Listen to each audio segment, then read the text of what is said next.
Well, hello, friends. How are you doing? Oh my goodness. Welcome to this quick conversations and coffee with the Dr. Joe Show. I'm so excited. Happy 2021. This is actually our first live Dr. Joe Show. And hey, you're part of it. So why don't you just take a moment to share this live broadcast with others if you're watching us on YouTube or if you're on Facebook. Invite a friend, start a party, just invite somebody to join in with you. And don't forget to take a moment to get your favorite beverage so we can just have a nice little conversation together as we enter into this discussion about COVID-19. This year, in 2020, there was so much going on in the world, politically, socially, problems with racism, and just so many different things going on. And then on top of that, a pandemic. And, there's so much that we could talk about and dive into to share. There's the good, the bad, and the ugly. And overall, as people of God and people who have faith and trust God, we know that we are overcomers and all things are working together for our good. So we could talk about so many different things, but what we're just going to focus on today is talking about COVID-19 and a little bit about the vaccine.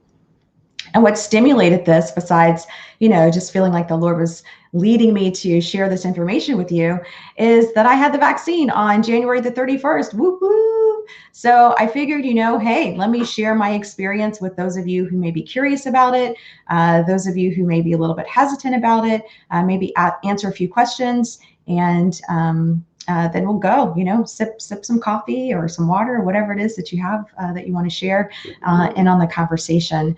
So just as we get going, I wanted to make a quick announcement that our guest speaker is so super excited to welcome Dr. Cindy M. Duke to join us, who is a world-renowned OBGYN, fertility specialist, virologist, PhD in virology, excellent woman, just beautiful spirit. But unfortunately, she got called away. She's a physician, as am I. I'm a family physician. She's an OBGYN, so surgery is a part of her specialty. So she got called away at just the 9th hour, literally right before we were going to go live. The emergency room called her, and she's probably going to have to go in and might have to do some medical work. So anyway, I just wanted to let you know that she won't be joining us today, but we have a backup plan, and that backup plan is so super good. I am so pleased to welcome to join me on the show today my beautiful husband, my wonderful husband, Pastor Mr. Gregory Speights. So Grego, why don't you come on and join me and join our audience? I appreciate you, cousin, I see folks that have joined. Angela Poole, my cousin Erica's joined. Thank you so much for joining us today. Elder Violet, my mother-in-law, joined us. We are just so super excited that you all are there. Come on, invite your friends if you have questions. This is a great time. Patricia Akins joined us. Denisha Wilson joined us. And let's just welcome Pastor Gregory Speights. Welcome. Welcome. How are you doing? I'm doing well. Like having to pivot at the last minute, but as people of God, that's what we do, right? That's what we do. Yeah. I love what you said right before we were going to go live about how the Lord had a plan for us. He knew this moment and this day and this time. And listen, let me just encourage you. If you are on right now and you thought your 2020 didn't go the way you anticipated, even I've seen people say, hey, what's up with 2021? Can I get a replay? Can I get a restart? If you feel like that's the case, that things aren't going the way you wanted them to, just think about how incredible our connection is in our relationship with the Lord is. It allows us to just have hope and joy and know that we can trust him, that all things are working together for our good. Yeah. Absolutely. And the Dr. Joe Show is all about health, healing, and hope. So, we got to drop a little health, healing, and hope knowledge and information as we're talking. Amen. I see some laughs and some likes and some hearts and all that good stuff. Pastor Greg, do you have anything that you would like to share with the folks before we get started? No, I'm just honored to be here on the Dr. Joe Show. Just so honored that she would have me as a guest. So, it's just a wonderful time. And as you were saying before, nothing surprises the Lord, and all we have to do is rest in Him. And if, the Lord throws us in an audible or something like that, our ability to rest in Him allows us just to roll with it. Amen. And to get the outcome that the Lord desires. Yes, yes, absolutely. I see some other folks have joined us. Lori Lamba, thank you. Thank you so much, Sean, for joining. Sean Cookie Jones. And listen, Sean, I saw that you got your vaccine. So if you have some comments as we start talking, people may have some questions. Definitely feel free to chime in and share your experience with others. I see Cookie Ashby's joined us as well. Thank you so much for joining us. Yeah. You could be doing anything right now, on your couch, running, whatever. But you took some time to join us for just a moment to talk about COVID-19. So this is such an important topic. So I thought before we get started with some of the questions and conversation with Pastor Greg, is maybe I could just share a little bit about COVID-19, right? Most of us assume that we know what it is, but I'll just give some brief lines about that and about how our immune system works. And then we'll dive into talking a little bit about the vaccine, maybe why you should get it, why you're considering getting it, why you're hesitant about getting it, all those good things. So COVID-19, we know, and people call it the COVID sometimes, or COVID, or what have you. But COVID-19 is an infection. It's an acute respiratory virus, a respiratory infection in humans. It's caused by coronavirus, and that's the name coronavirus. And the 19 comes from the year 19 when it was discovered. And it's capable of producing all kinds of symptoms, severe symptoms to mild symptoms. And for those of you who have had family members or personally have been infected or impacted by it, the symptoms that could happen from COVID-19, right? It could cause people to even die, especially people that are elderly or people that may have what we call comorbidities. So underlying health conditions, whether it's high blood pressure, diabetes, obesity, lung disease, chronic lung disease, those types of things. So COVID-19 is a virus, and it was originally identified in China in 2019. Like I said, 19 is where that comes from, and it became a pandemic in the United States in 2020. It's caused by SARS-CoV-2. So you'll hear people say SARS-CoV-2 is what causes the virus. And the COVID-19 is caused by that virus in adults, and people with medical conditions, like I said, can have some serious outcomes. So we really want to think about how can we prevent it. And what's been happening with the pandemic and how many people have died, the astronomical numbers of people that have died. We know, unfortunately, that people of color are more likely to get infected, even though we're a smaller percent of the population, and more likely to die from COVID-19. And there's so many reasons that there's disparities, lots of reasons, but we know that we can do some things to prevent it, which is wearing a mask, washing your hands, and staying 6 feet from people, trying to distance. We've seen a really high surge in the numbers of COVID-19 since people kind of congregated and got together over the holidays, which is challenging, right? We want to connect. We are people who connect. So the new thing, and new thing, new year, new you, new thing that's going on with COVID-19 is that there's a vaccine. It was released towards the end of 2019, and that's what we're going to talk about today. And the other thing I want to talk to you about just before we dive into talking about the vaccine a little bit is a little bit of background about how your immune system works.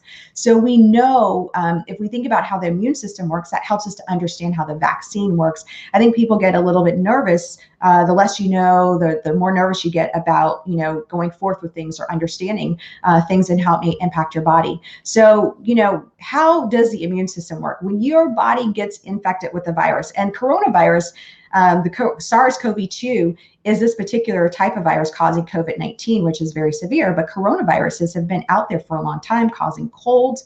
So you've got viruses that you all know about, cold viruses, you understand the flu virus. So you're familiar with germs and bacteria and different things that get into our body. So when the germs get into our body's like, whoa, that's not good. They get in there, they try to multiply, and our body's like, no, I have to work against this. I have to attack this virus to get rid of it. And that multiplication of the virus in your body is actually what causes the infection.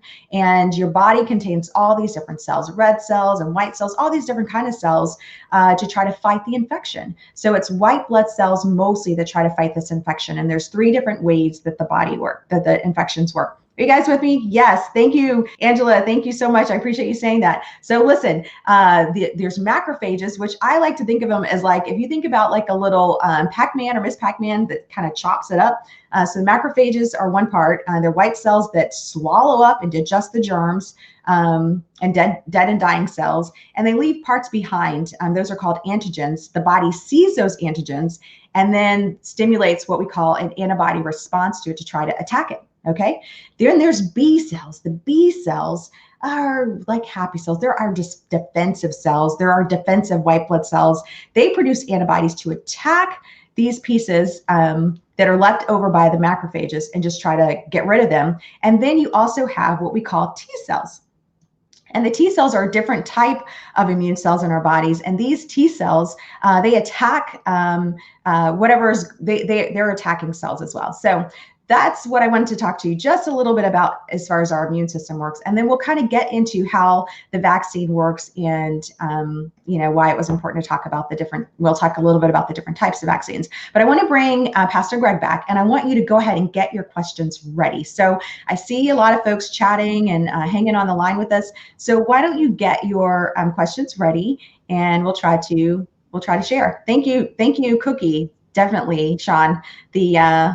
The knowledge is power. Knowledge is power. So, Pastor Greg, let me just ask you to start out. What are your thoughts? What are your general thoughts just about the conversation and what we're talking about so far? Well, this is a very good topic. At this point, COVID has touched everybody, not just in the United States, but in the world. I don't know if there's a country that hasn't been affected by COVID in some way, form, or fashion. So being able to understand the disease helps us then to be able to understand how to keep ourselves from contracting it. There's been a lot of different myths and different ways people feel about it. But like you said, at the end of the day, if we're able to wash our hands, to wear masks, and to social distance, by the very physical nature of a disease, we will be able to keep it from spreading. So that's paramount, and that's so important to be able to understand that. Absolutely. Absolutely. I think that is so important, and it's impacting, like you said, I've heard people say COVID-19 knows no color, knows no age, knows no this. COVID-19 can impact anybody. And even though we're talking about the disparities that happen for people of color, anybody can be affected. And you've known people that have been affected. We've seen the very sad stories of people who didn't have chronic disease, who didn't have underlying disease that passed away from COVID-19. So it's something that we all have to do together, work together to try to prevent the spread. And I love what you said about reminding people about the mask, washing your hands, and social distancing, and how important that really is. And I think people know that because of how the virus is spread, that's why wearing the mask, washing your hands, and staying far from people keeps you from getting the virus, right? Absolutely. So listen, so I wanted to just first of all ask you, what are your thoughts about the vaccine? What are your thoughts about the vaccine? Oh my, oh my, oh my. Well, a lot of people have mixed emotions about the vaccine, so I'll speak on behalf of the regular person. Okay, the average regular mixed emotions individual. Yes. That's well, good. Quite frankly, for a lot of people, they're looking at the vaccine and they're like, whoa, this thing came very fast. They developed this thing very fast. And, based on the administration that facilitated the providing of the vaccine, people are slightly uneasy. So with that, a lot of people are like, well, let some other people take it first before I take it. Let me see how it affects them. And there's been, some mixed reports of different things of how people have been affected. I think overall, people are receptive. But like you said, there is a level of skepticism. To be honest, I myself was very skeptical at first, because I was like, hey, it was a very accelerated process with getting the vaccine together. But many people have taken it. There has been very minimal reports that you've heard, of things that have gone wrong. So it seems good. Yeah. Thank you. I appreciate you sharing that honest opinion, right? And some of you saw my post on social media where I had my arm out. Some of you might have seen the video, might have seen me on the news with WCTV. And honestly, I did it in front of like as many people as possible because I wanted to share the experience with others, because I had, hesitancy myself. It's a new vaccine. And even as a physician, and I've talked to my other physician colleagues who said, hey, look, I don't even, if a new drug comes out, I'm not the first one to prescribe it, right? I'll hold on, I'll wait and see how things go and see how things progress, and then I'll jump on board. But for this, I thought it important to jump on board earlier. And there's a lot of peace I had about doing the vaccine. One, I prayed about it. I was like, Lord, is this okay for me to take, and is it okay for me to do it now? And the Lord gave me peace about it, so I felt comfortable about that. I talked to you about it, you're my husband. I talked to you about it. I talked to my dad about it, who was a brave soul, my uncle, brave soul, those folks who are pioneers. It really helps, when you have somebody that you trust who's stepping out and being a leader, you can step out and be a leader too. So hopefully by me stepping up and being a leader and showing you what my experience has been like, can give you a little bit of comfort. So I didn't do it completely blindly, right? We got the data, and that's what we're talking about today, sharing a little bit of the data. And I see my Aunt Ruthie's watching. Good to see you. I see a question from Bishop Morris, or Apostle Morris Brown from Liberia. So thank you so much for joining us. I love that we have an international audience. And then I love the questions I'm seeing from Apostle Morris and Angela Poole. So we will get to those questions in just a sec.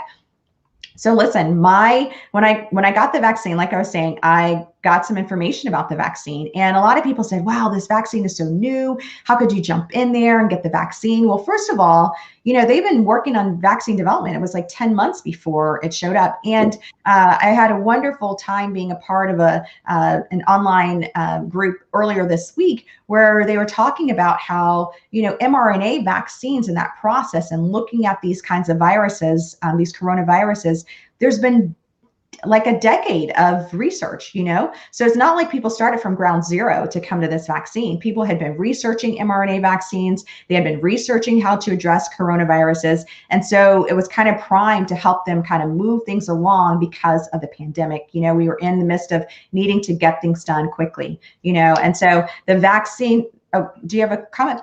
Well, I wanted to, I guess, just ask the question to add a little clarity. So Yes. Are you saying, Dr. Joe, that that the underlying technology for this particular vaccine was already in the works, and then when COVID-19 came around, they were able to adopt their research to this particular strain of the virus, if you will? I think that's a good way to think about it. Like the idea of using mRNA, like this is a new approach for sure, as far as the vaccine goes, but the research and the background, and like you said, that technology over time of looking at these viruses that had been in the works. You have smart people, scientists really focusing on that, and not focusing on it in the sense of like, ooh, can I trick someone? Can I do some harm to someone? Can I do something? No, in a sense of like, can we stop a pandemic? Can we stop a virus? Can we stop viruses from killing people? I mean, there's other viruses. There's been research around HIV and flu virus. There's so many viruses out there that we try to figure out how can we develop vaccines against them. So I think that's an excellent point, Pastor Greg. So with this virus, there's several different types of vaccines, but we'll just focus on the mRNA vaccine because that's the one vaccine. Those are the ones that are available right now. So, the mRNA vaccine, that contains material in the virus that causes, material from the virus that causes COVID-19 that gives our body cells, instructions on how to make a harmless protein that is very unique to the coronavirus, that once our cells make that virus, it can destroy that material, show our bodies, present that material to our bodies, and our body's like, oh, that's not normal, and make that immune response that I talked about. So it's making an immune response to just a piece of the virus kind of particle that your body, that the mRNA instructed your body on how to create. I mean, it's very interesting how this whole thing works. And then your body can make antibodies to fight that virus that causes it, so that to ward off infections in the future. What do you Now, have? Dr. Joe, are you saying that they are actually putting a live virus inside of us? Absolutely not. And thank you for clarifying that, because I think people get afraid about that. So there's no live virus that goes in your body because through this vaccine, okay, the two vaccines I'm talking about are the vaccine from Pfizer and the vaccine from Moderna. And so what they do, the mRNA is is genetic material. So we learned about DNA, we learned about RNA. The RNA doesn't stay around. The RNA codes proteins and things like that, so that you can make protein and things that your body needs. So there's just viruses have protein. So there's a little tiny protein. It's called the spike protein. A piece of that spike protein, there's code for how to make that protein. That code, not the infectious part, not the part that's gonna the whole thing. It's just a piece that's not the live virus. Gets injected to your arm. Your body's like, oh my gosh. It makes the protein from the mRNA, it presents it out, and your body's like, oh, this isn't normal. Let me go and try to attack it. It makes immune cells to try to fight. And then those immune cells, some of them stick around for just a few weeks and some of them stick around for a while. We call those memory cells. And what we're hoping with this vaccine is that they stick around long enough for us not to have to get vaccines over and over again. We know with certain vaccines, and you all are familiar with this, right? If you have children or if you've just gone to school, you've had lots of vaccines. We know for some vaccines, you get it once, one and done, you're done. And then you get some and your immunity wanes over time. And so then you have to get a booster. So you get a booster. But right now, we don't know if we need a booster. We know that if you get the virus itself, that you will get some antibodies. And most of you all have heard this before. You get some antibodies naturally. Those antibodies kind of go away. We're thinking around 3 months, right? People talk about 90 days. When you get the vaccine, we know that after you get the vaccine, and the vaccines require 2 doses right now for the Moderna and the Pfizer. The Pfizer vaccine, you get the one vaccine, and then 21 days later, you get the second vaccine. The Moderna, which is the one I had, this arm, you get that vaccine, and then 28 days later, you get the second vaccine. It's usually after that second vaccine by a couple of weeks that these vaccines are about 95% effective from preventing you from getting disease from COVID-19. That's huge. That's really huge. That's really huge.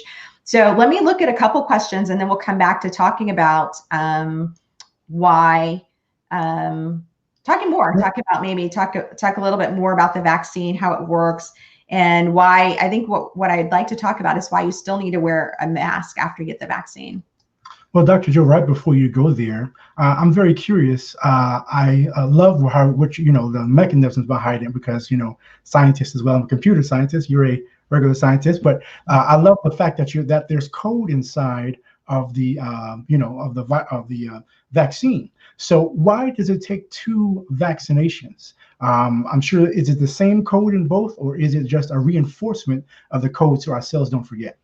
Yeah, really great question. Really great question. So listen, the code, I love the way you think about that because, right, the RNA, it's a code for the protein. So what happens is the reason that you have to get 2 is not that you're getting a different code. No, you're getting a booster, right? You have to get that reinforcement, like you said. So what they found out is that your body will make a certain amount of response, but then you're going to need to boost that response. So you get a full response and more protection. You may get maybe, I don't even want to say the percentage. It's less than 90% for sure with just one vaccine. And you only get it, we're not sure how long that would last, right? So you need to kind of boost your immune system right away within that 21 or 28 days, depending on which vaccine you get, because the studies show that that's what you have to do in order for you to produce enough of an antibody response to protect yourself from the disease, from COVID-19. The disease, okay? So be careful to remember that the vaccine is preventing the disease itself. So should we talk about a few questions, Pastor Greg, or do you have another question? There's a good bit of them in here.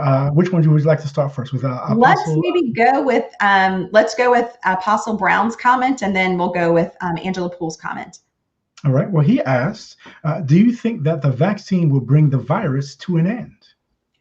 So that is a really great question. And there's so many ways to kind of answer this, but, short version, I'll say it this way, if enough people get the vaccination, I think that we could really get control over this pandemic. So there's several approaches, but the 2 main, when you think about, being in an army or fighting for something, there's 2 main armamentariums, right, that we have, or 2 main fighting agents that we have, right? So we have vaccines right now, and then we have the behavioral stuff. So Mhm. the behavioral stuff can work. The behavioral stuff's hard though. We know that, right? You tell people to distance, you tell people to wear a mask, you tell people to stay at home. It's hard, right? It's hard because people want to connect socially. People have to work. You have people on the front lines. You have people that need to do the essential jobs, so they can't stay at home. Kids need to go to school. So even if you have people staying away from each other, which we've seen in some countries how they really made a difference in the amount of disease because they did stay at home.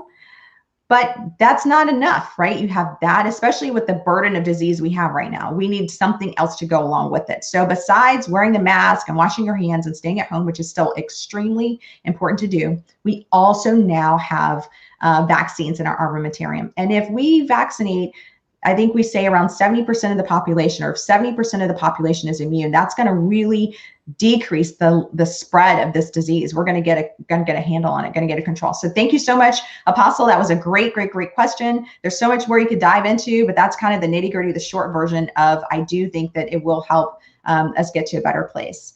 Now let's go to, this conversation about vaccines being mandatory. Is there a way to get a waiver if you have pre-existing conditions? So that's a great question. Will vaccines become mandatory? That is to be determined.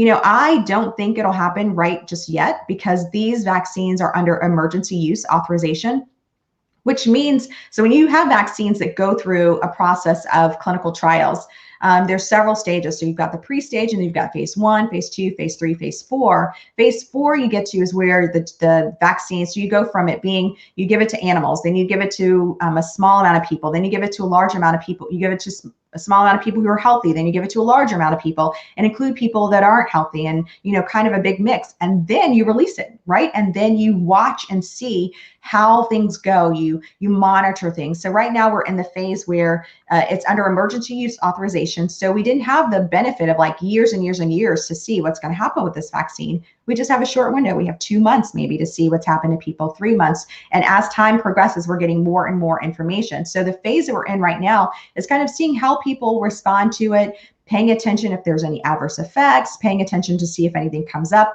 that we weren't aware of, and then going from there. So because we're in that phase, because it's still under emergency use, I don't think it's going to become mandatory. Now, if you think about the flu vaccine, for some people who work in healthcare settings, you'll see that there are some mandates, right? Like if you work here, you have to get this kind of vaccination. Why? Because they want to protect you and they want to protect other people.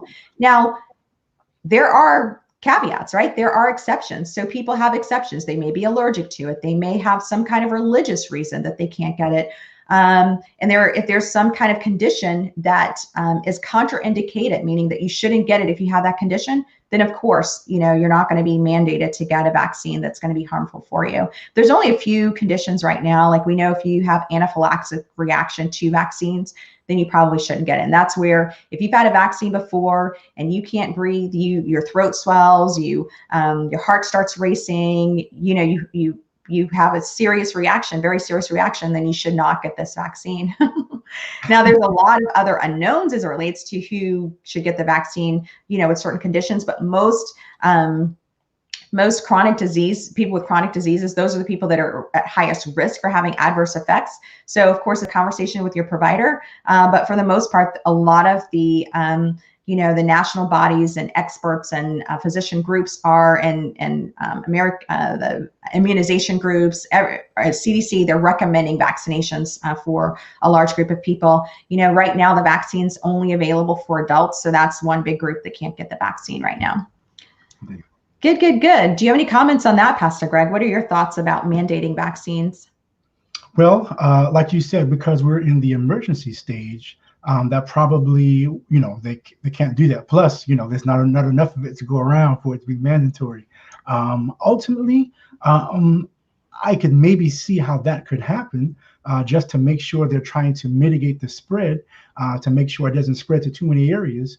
But, like you said, we will wait and see. Things are pretty interesting right now with the death rate, unfortunately. So I know they're trying to take extensive measures to see what they can do to stop things from spreading even now. Yes. Very good. There's some great questions in the chat. I hope you have your your coffee. Hope you're sitting back and thinking about the questions you may have. Cheers to you, Pastor Greg. Yes, indeed. And inviting somebody else to join the conversation, because we're not going to be on here very long, but I love some of the questions. So I see a question from Tabitha, my god sister, who we recently reconnected with, which is just super amazing, which I think is a great question. So Pastor Greg, do you want to read that question for us? Absolutely. It's been said that the vaccine has not been distributed timely and will only be effective when administered timely. Once the vaccine has been distributed, what's the timeline for the vaccine to be effective? And what should we ask a doctor when scheduling an appointment?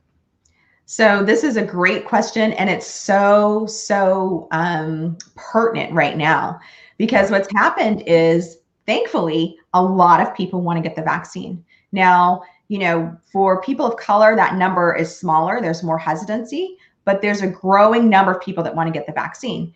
But we have limited vaccine supply. So what's happening is that we're going ahead and vaccinating those people that are at highest risk. So people, healthcare providers on the front line, people that are over the age of 65 and in long-term care facilities. So that's kind of the distribution plan, if you will, for now, to make sure the vaccine gets out to the people that are on the front lines in a healthcare setting and that are most likely to have the worst outcomes from being infected by COVID-19.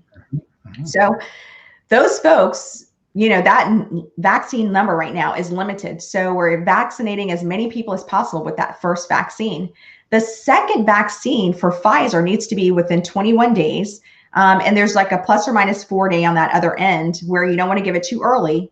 And then the Moderna vaccine is about 28 days. And you don't want to give that one too early as well. So you want to make sure you're giving them spaced out apart the way that they're supposed to be spaced out apart. Now, if you have to space them a little bit longer, that's not the ideal. But say, for instance, you don't get the enough vaccine back in, to vaccinate the second dose right at that 21st day, you can still get the vaccine 22nd day, 23rd day, or if it's 28 days, 29 days, 30 days, or something like that. So it is important to get it in a timely fashion. But if you don't get the second dose too early and you still get the second dose within a certain range, you're still going to get an immune response. So that's a really good question to make sure that people are getting the benefit of the vaccine. And then as far as like what to ask a doctor when scheduling, go ahead and ask them, what's your plan? What's your plan for the callbacks? And honestly, they may not have a plan yet because they're just trying to make sure that they get the vaccine out. What's happening in the state of Florida is as the vaccines are distributed appropriately within a 7-day window. So what we're trying to do is when the vaccines come into the provider's office, the hospital, the health department, the doctor's office, wherever it's coming, that we get that vaccine out quickly. And the quicker and more efficient we are at vaccinating people, the more likely it is that we'll get more vaccine when it's available. And people aren't just like standing around doing nothing. People are trying to make vaccine to meet the demand. So great question. Thank you so much. If I could add to that, Dr. Joe, it's probably very advantageous for those that have already had the first vaccine, just to make sure they're following up with your healthcare provider to make sure that they don't, if you will, get lost in the shuffle of mitigating, everybody else being sick and trying to get the first one, to stay in contact, maybe a couple of days even before, to make sure that it's scheduled. Yeah, that's a great point. Let me say this also. So if you get the first vaccine, I forgot to mention this, there's something called if you live in Florida, so I know not everybody's in Florida, some people are not even in the United States, but there's a vaccine tracking system. So wherever you're getting the vaccine, there should be a tracking system. You will get put into that tracking system.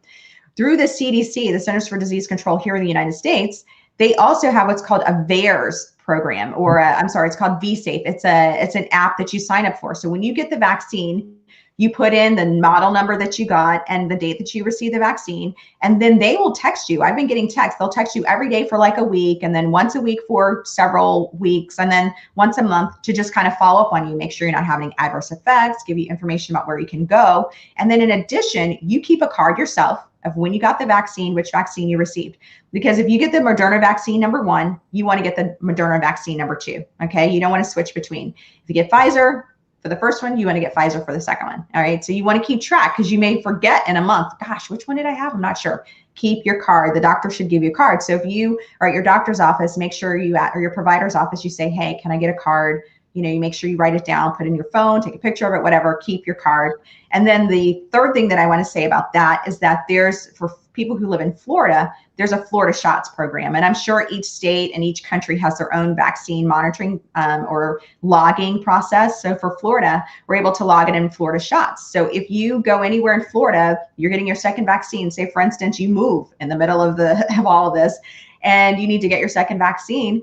You can look in Florida Shots. Florida Shots will remind you, okay, you had this vaccine. This is when you had, this is the date that you had it. And that'll help you to keep track. So there's a couple ways out there to help us keep track and also keep us healthy as it relates to those things. But definitely communicating with your provider is so super important. And if you don't have a healthcare provider, there are distribution mechanisms through the health department. Excellent. There's a couple questions about faith in the vaccine. Do you see those, Pastor Greg? I did. I see my beautiful sister Jody has a question about that. And I think Sister Kita has a question about that. They might be similar. Oh, well, Sister Kita's was just a statement. Okay. So that's great. Thank you, Sister Angie, for joining us. I appreciate you. Yes. So what are your thoughts on why it appears some church people take less precautions regarding COVID-19? Wow. Now, this is one where I wish we could go ahead and just invite a whole bunch of folks to the stage. So we might have to have that kind of dialogue, later, right? Where we invite more people. We'll see how that works out. But that's a great question. Do you want to take that first, Pastor Greg, or should I jump in? No, I don't mind at all. I think there is a dichotomy here, if you will, of people who are church people who are living by faith, and then those who want to wear the mask or do certain types of things. And there's nothing wrong with living by faith. Without faith, it's impossible to please the Lord. But in my personal opinion, I think the Lord has also given us a sense of reasoning that allows us to make decisions that would benefit ourselves. I don't need to have faith about me eating a plate of glass. There's certain things I just don't do because it's just not prudent for me to do so. So when it comes to certain things like wearing a mask is really for others, just in case you might have it, you don't spread it around. And again, just by the laws of physics, if you cover up your mouth, you're not spreading it as much. So I think and plus, there's been a lot of church people who've gotten COVID, and I know they're men and women of God. So it's nothing relating to maybe their lack of faith or their position with the Lord. We're talking about physics. It's a matter of physics. So personally, I think no matter who you are, no matter how saved and anointed you may be, no matter how much faith you may have, the Lord desires that we operate in common sense. We operate in wisdom. And in so doing, it behooves all of us, no matter who we are, to wear a mask and to do the things that you said. Wear a mask, social distancing, washing the hands. The Lord does not want to replace our faith with other things. Yeah. I think you answered that so well, Pastor Greg. Thank you so much. Faith without works, people say this, faith without works is dead. People also say, hey, look, I'm not trying to challenge your faith. If you have faith to believe that you will not get infected by COVID-19 if you don't wear a mask, nobody's challenging your faith. I believe in miracles. I believe this is that the Lord protects us, that when we're connected with him, we're in covenant with him, we are protected, right? But there are people that get colds that are saved. There are people that get the flu who are saved. There are people that get sinus infections that are saved. There are people, God forbid, that get cancer or high blood pressure or diabetes or all these different things. So your faith, because you get sick, does not mean that you don't have faith. And you can't say because I have faith, I'm not going to you can't say because I have faith, I'm not going to get sick, but because you have faith doesn't mean that you don't use precautions, right? Because you have faith, it doesn't mean that you can go and just, eat everything that's high cholesterol, everything that's high fat, never run, never exercise, stay up late, don't sleep well, burn both ends of the candle. You can't do all of that and then say, just supernaturally, Lord, just help me to be the healthiest person. God may have grace, and that may be the case. But if you get exposed to a cold and your immune system is not where it needs to be, or even if it is, you could get sick, right?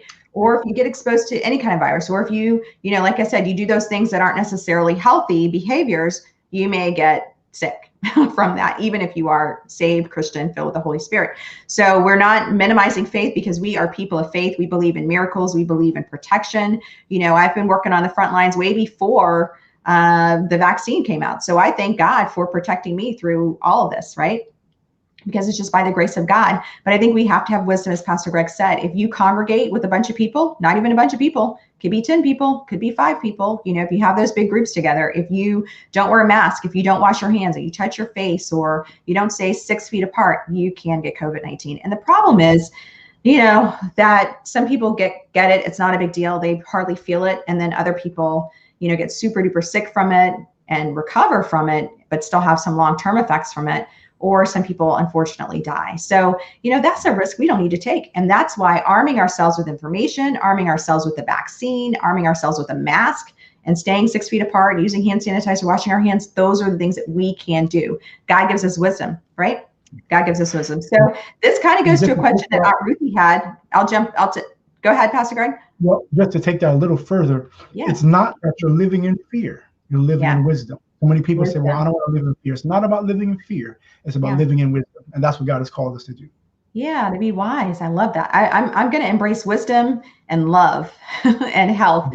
The other thing about that too is the concept of, this is really a public health concept, right? Of I'm going to wear my mask, like you said, Pastor Greg, to protect other people. So I might not be worried about me, but we know now even more information than we had like 3, 4, 5, 6 months ago, that you can spread the disease even if you have no symptoms. Asymptomatic, like most of the transmission is from asymptomatic people. And when we could get into that later, depending on how much longer we stay on, but sometimes people get a test, their test is negative. The tests are not 100% depending on the type and none of the tests are 100%, but depending on the type of test you get, you can have a false negative, meaning you still need to wear your mask. Because what happens is people get the test, they get those rapid tests. They're like, oh, my test was negative. I don't have to worry. I go travel, I go visit friends, I go visit family. And then lo and behold, 3 days later, 4 days later, 2 weeks later, somebody's sick, somebody's super sick, somebody passes away, something awful happens, or somebody just gets COVID-19 with mild symptoms.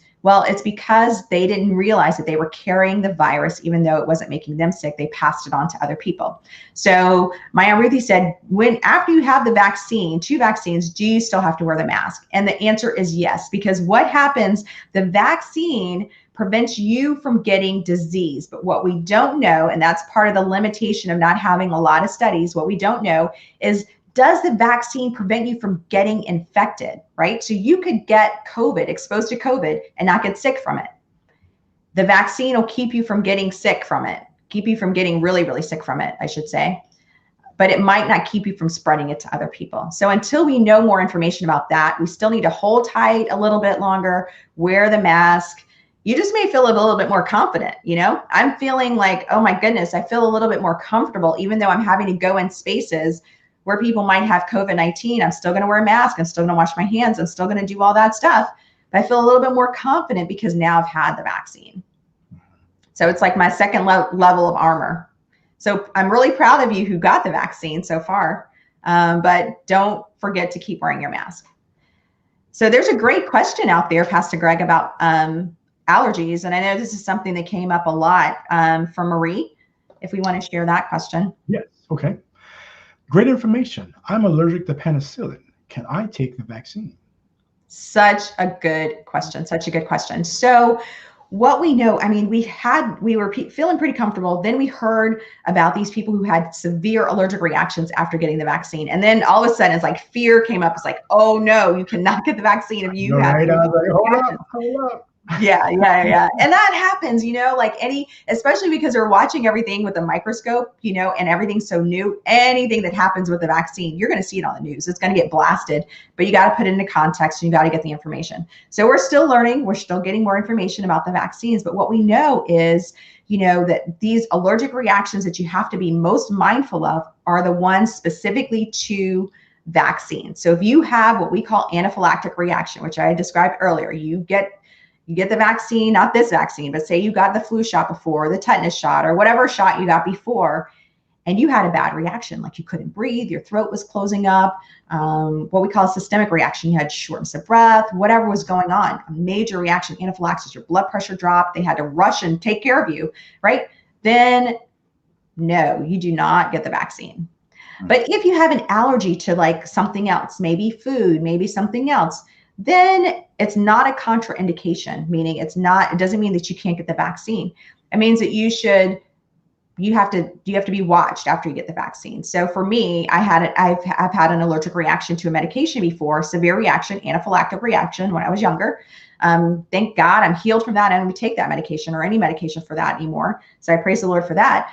But because of that, I had to get watched for 30 minutes. Now, everybody who gets the vaccine needs to be monitored for 15 minutes. So if you get the vaccine, if you go through one of those drive-through places, if they say, hey, don't go for 15 minutes, you stay there. Don't go. Watch, let them watch you, make sure everything's okay. And most people are fine. You know, when we talk about the serious reactions, I think that's in like the 3-4% range. And when you talk about the mild reactions, it's like the 0.3% range. I mean, so the reactions, the negative things that happen so far that we've been able to tell are on the low end, right?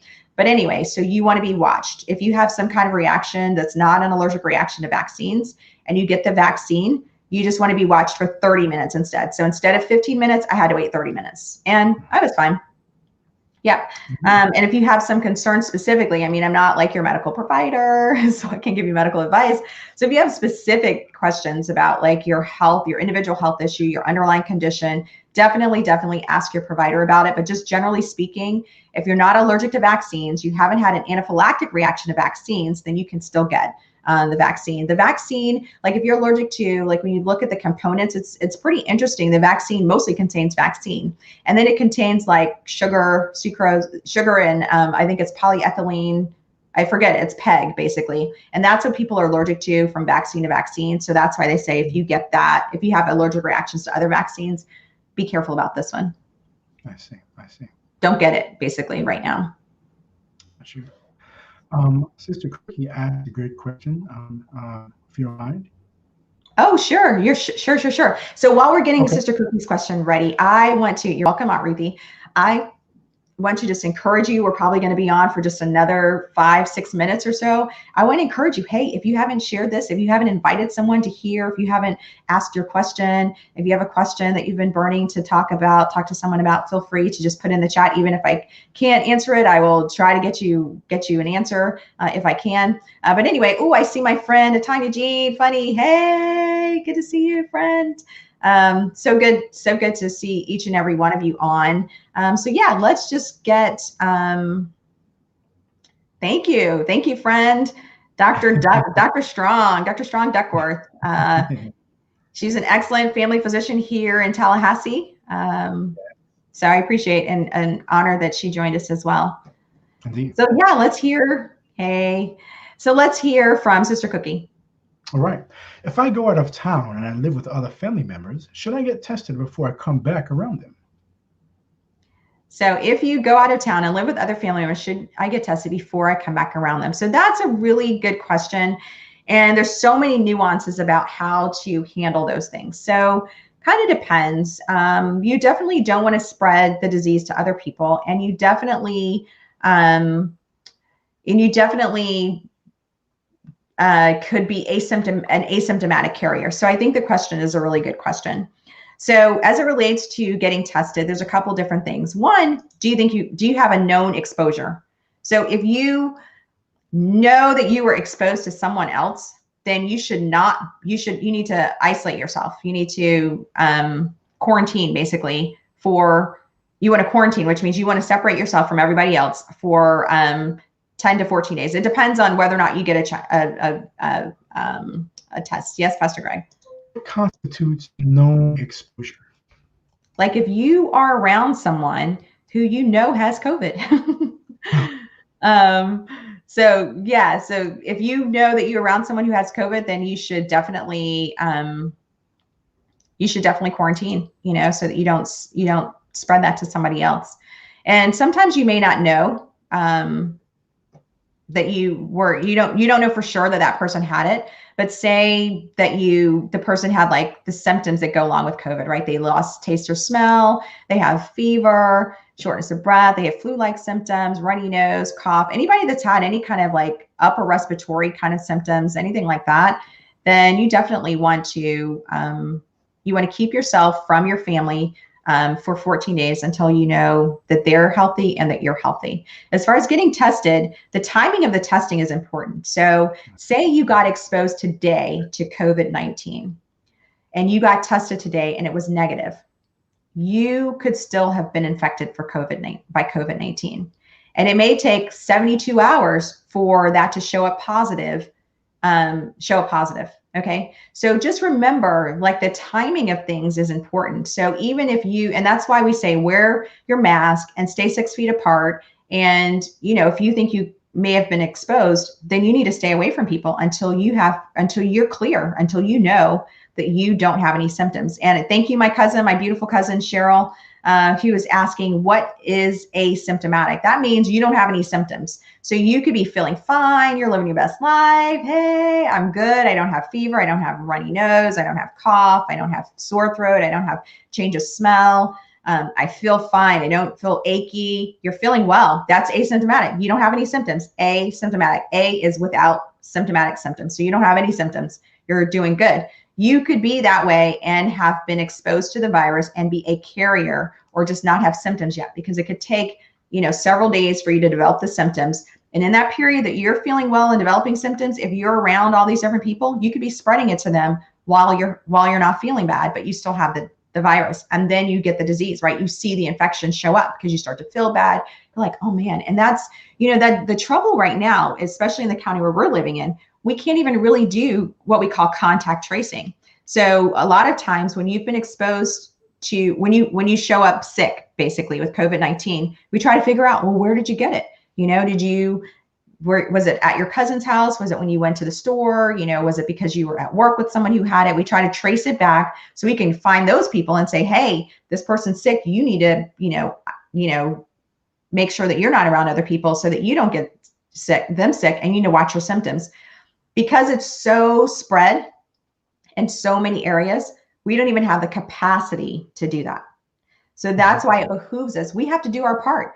Like, the health system can't handle everybody just doing free for all, whatever they want. They can't handle trying to handle all the people coming into the emergency room, trying to handle all the people that are going into the intensive care unit. I heard, there's been some sad stories at the very beginning of the pandemic when it got really intense and high in certain areas. They were saying people, they were talking to them about what we call do not resuscitate orders, or minimal care. They were trying to give the care to people who they knew they could save. That's a terrible place to be in the United States, right? So what can we do to help that? What can we do to pull that burden off? And not to mention the burden of the nursing staff, bus drivers, people who serve food. They're keeping the country going, having to be exposed to people who don't want to wear a mask. So think about that. That's why I said it's a very public health, very selfless kind of thing to wear a mask, because you may feel fine, but what you're trying to do is you're trying to prevent others from getting it, and from others getting sick, and from you passing it to other people. Yeah. So hopefully that made sense. If I might add to that as well, and what is because of the people being asymptomatic and the testing and false negatives and all the different types of things, it's especially impactful when we talk about the holidays. Because if I'm about to go see my family and I get not me, if let's say John is about to go see his family and John gets a test today, but John also got infected today. But he got a test, like you said, and the test came out negative. John's like, hey, I'm good. I'm going with my family. We go have a great time. But John spent the whole week with his family. And during the whole week, that virus matured to the place where now he's asymptomatic. He still feels fine. But now it's to the point where now he's spreading it. He goes back home to wherever he came from. He still feels great. But now he spread the virus to all his family members, even though he had a negative test. Exactly. But a negative test happened before the virus was able to mature to show positively. Yes, very, very good point. And I think that that's how sometimes it gets spread. Like, people aren't necessarily trying to spread it, right? It just happens because, people aren't aware of those things that you're talking about. I see my cousin Adrian on here. Thank you so much for joining. And my Aunt Cynthia asked a great question. The Council of Aging is asking her about signing up for the shot. What are some questions that she should ask? So you definitely want to ask, like, where, if there's any reason that you shouldn't get the vaccine, right? So you want to talk to them. You want to them to know your history, make sure that there's no reason that you shouldn't get it. Other than that, you should ask them, where are they going to do it? How are they going to watch you afterwards? And how are you going to get your second vaccine? Those are like the big things you want to know. The other thing is, like, say, God forbid, you have an adverse reaction. What should you do? So what should you look out for? So there's a whole list of things that you can look out for, but most commonly is going to be a local reaction, right? The arm's going to be a little bit sore, maybe red, maybe have a little bit of swelling, maybe warmth, maybe feel achy. What we're finding is that people, the second vaccine is when people are more likely to feel kind of like achy, flu-like, feverish, if you will, but it lasts a short amount of time, 2 to 3 days. And what we also know is people that are older are less likely to have those symptoms. So if you're over age 65, and I'm not saying any of my aunts that I mentioned are over the age of 65. If you look at them, they look like they're about 35, 45, 50, 60, somewhere in there. They look super great. I love the genes. But yeah, if if you're in that age group where you can get it and you're not afraid and you feel comfortable, you don't have any reason not to get it. I think that, those are kind of the questions that you want to ask, and then be happy that you have access to it, because right now, so many people want to get it, they can't get it. Indeed, indeed. Here's Good, another great good. question. Well, this has been a great conversation. Great conversation. Do you have time for one more, Dr. Joe? What'd you say? Do you have time for one more? Okay, this will be our last question. This will be our last question. Is this from Natalia Zamore?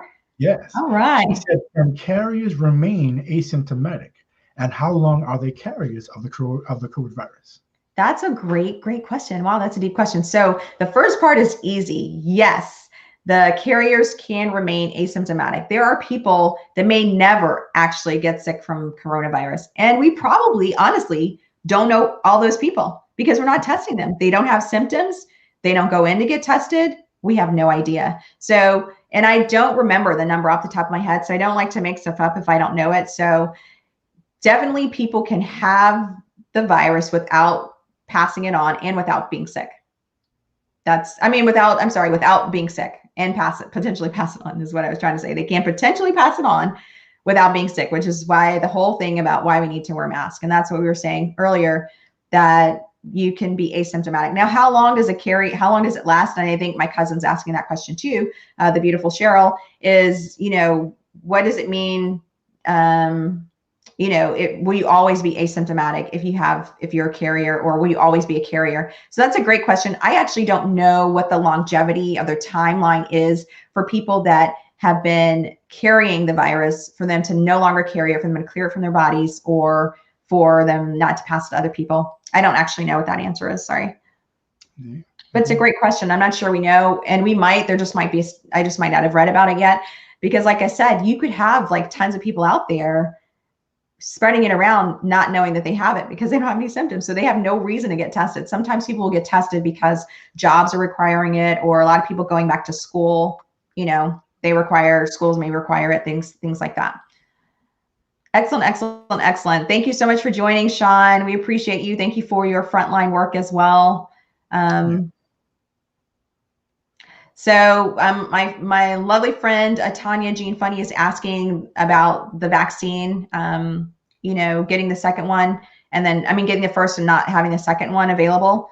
So no, not yet. And that was Tabitha's question a little bit too. Like, if we get the vaccine, are we guaranteed to get the second one? Let's hope yes. Let's hope by the time these 21, 28 days, whatever the distance is, or even by the time that it gets to the phase of the general public getting more vaccines, that we will be able to get the vaccine, the second dose. I think that is the goal. Everybody's trying to make sure that we get enough vaccine to bring this whole disease down, and make sure that we give the booster so that people have the immune response that they need. So that's the goal. And it's just going to be a matter of, being alert, first of all, paying attention, like to the health department or wherever you get at your doctor's office, and then just the throughput, making sure that we get more vaccine produced. Thank you, everyone. I appreciate all the thanks. Thanks for sharing the information. Ira, thanks for joining. And there's one last question. Thank you, Vanessa, for joining as well. This has been so great. I hope you have enjoyed the coffee and the conversation. It's been really beautiful. Well, Well, okay, two last questions. Okay, no more questions in the chat. This will be the last one. You're welcome, Matina Jean. Funny. So, one question is about from Elder Violet, whether or not the virus, if you currently have the virus, will you be able to get the vaccine? So the thing is, it's potentially, right? The if you have the virus and you're sick from the virus, your body's making antibodies. So you're going to have antibodies that are in your body that last for 3 months. If you have the opportunity to get the vaccine, you could still get the vaccine. It doesn't mean you can't get the vaccine, but you may want to wait the 3 months if you think the vaccine is going to still be available. That's kind of a tricky scenario right there. I would say talk to your provider about it. So it's not that you couldn't get the vaccine, but is it the best time for you to get the vaccine? And you have to balance that with, is the vaccine going to be available later if I don't get it right now? So I would definitely talk to your provider about that one. And then the other question is, one vaccine brand better than the other? I wouldn't like put one over the other, right? Because, well, at least right now, so there's 2 right now, but there's 3 probably in the pipeline. So in the next weeks to months, you're going to be seeing more vaccines coming out, and all of them aren't the same. So these 2 vaccines work very similarly. So if you get the Pfizer, if you get the Moderna, hey, that's great. You have opportunity to get that mRNA vaccine. They're within percentages of how well they both work. And the difference, like I said, is related to 21 days versus 28 days. Pfizer, I think, had more people in the study, and I think they were released a little bit earlier, just a little bit. So maybe there's an advantage there that you're going to know sooner what kind of long-term effects, maybe just a little bit, and that they've had a broader number. We talk about how many people look like us were in the trials. So these kinds of things are important. And even though the numbers were low, they did a lot of recruitment to get near the percentage that we are in the population, not exactly, anywhere from like 9 to 10% for African Americans, and a little bit higher depending on which vaccine for Hispanic Americans, and then around 4% or so for Asian, and one study for American Indians. So it's a great question. I would say if you have the opportunity to get either Moderna or Pfizer, for now, what we know is that they should work near the same. Wonderful. Thank you. I appreciate your support in the comments. I have one last question. We keep saying one last. This will really be our last one because we wanted to just spend an hour with you today. So this is from Renee Lavora, doctor in the making. She says, "Go ahead, Pastor Greg." What are some of the steps that the medical community plans on doing to gain the trust of the Black community? Yes, so that is so important. And you are a part of that, actually, I should say. This conversation is a part of that, right? I'm a part of the medical community. Pastor Greg is a part of the faith community and technology, and just a part of the community in large, right? Of people of color. We have friends and family that are on. I have colleagues that are on. My goal was to actually have my other colleague share from an OBGYN perspective and the fertility issues. I mean, there's not issues, fertility perspective, and just her experience as a virologist with you as well, really just to educate, because as someone said earlier, knowledge is power. So I think sharing information, for one, is important. Debunking myths, I think, is important. Community engagement is huge. So there's been a huge effort in our city related to faith-based communities, going where people are, educating them, making it available, because that's the other thing too. I mean, one, you've got to deal with the hesitancy, and then you've got to deal with the access. If you don't have insurance, how do you get there? Or how do you get the access? If you don't have a car, how do you get there? If you don't have transportation, how do you get there? If you don't have the knowledge about it, how do you get it? How do you know where it's going to be? You don't have a phone. How are you going to know? So there's a lot of efforts going on. The blackdoctors.org, with that whole Blacks, I forget the acronym, but it's Blacks Against COVID-19 Task Force. They're putting out a lot of information. There's a lot of messaging that's going out. Partnering up with community-based organizations is a huge initiative. Doing it mobily, right? Doing it through mobile health, taking it to communities so that communities don't have to find it. And the other thing from a national standpoint is that if you don't have insurance, it doesn't matter. You can get the vaccine. So no one's saying you have to have insurance to get the vaccine. If you have insurance and it covers it, they'll probably take that. But if you don't, you can still get the vaccine. So that barrier they're trying to take away. So some of the other barriers are related to the social determinants of health. So that's an excellent, excellent question. You are amazing, Renee Lavora. So you have that voice, you have the people, you have the power to get your team, your tribe together to really, spread the word and spread the news about the vaccine. Yes, thank you so much, beautiful Sister Jody. Baka baka. Thank you all so much for joining us. Before we go, I really want to, I see that there's one more question that I missed from Enweta Rosier. Do you mind putting her question up, Pastor Greg? Okay. Yeah, we missed that one. Sorry about that. So if we missed Oh, any questions, it wasn't on purpose. We were trying to see them as they were going along. We're a little bit over our time, but I didn't want to leave anybody out. So Pastor Greg, would you want to read this question? Hi guys, I've heard that you can get the virus again after contracting it the first time. My question is, how many times can a person contract COVID, even after getting the vaccine? Also, will the vaccine be something that we have to get multiple times a year or yearly? Yes, great, great, great question. And a lot's packed in there. So I'll give a short answer to that to everything. So, you can get you can get the virus again after the first time, though people have said that it's not super common. We hear stories about people getting it again. I've heard of somebody else getting it again. And then you wonder too, like, is it a verified reinfection? That's the thing. Like, did they get the infection and get over the infection? Did they get the infection and it's the same infection? Did they think they had the infection and didn't, and the next time it wasn't, and the next time it really was the infection, or the vice versa, that they did have the infection, the second time they really didn't have the infection? So those questions kind of have to be clarified, right? Because maybe it's not really a second infection. It's really one of those comments that I just made. The other thing is, how many times can a person contract COVID even after getting the vaccine? So the vaccine is supposed to prevent you 94, 95% from even getting it, So if you happen to be in that 4 or 5%, then there's work to be done. We don't know yet, right? We don't have enough information as to, if you get it again, are you likely to get it the next time? Because what happens is your immune system does create a response, right? An antibody response. So will you get it again? What the time frame is? We don't know those things yet.